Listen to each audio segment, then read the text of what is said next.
Kwa majina naitwa Kasimu Haruna, ni mchezaji wa Fountain Gate. Tupo hapa kwa ajili ya mchezo wa Mashujaa siku ya kesho. Kwa hiyo tunatanguliza shukrani kwa Mwenyezi Mungu kwamba tumefika salama katika mji wa Kigoma, na nafikiri maandalizi yako vizuri na tuko tayari kwa ajili ya mchezo wa kesho. Imeongeza kitu kikubwa sana kwa sababu kupata matokeo kwa ligi yetu ilipokuwa ngumu, kupata matokeo katika uwanja wa ugenini ni kitu kikubwa sana.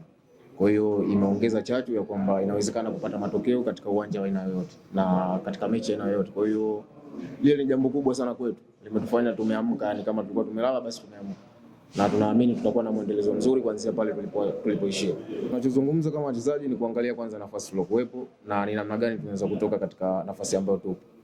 Kwa hiyo tunapeana morali na tunapeana hari kwa ajili ya kupata matokeo katika kila mchezo. Tunakuwa tunasahau yaliyopita, alafu tunaangalia lile linalokuja mbele kwa sababu ndio kubwa. Kwa hiyo tunaongea mengi lakini kuongea kutoshi zaidi ya kufanya.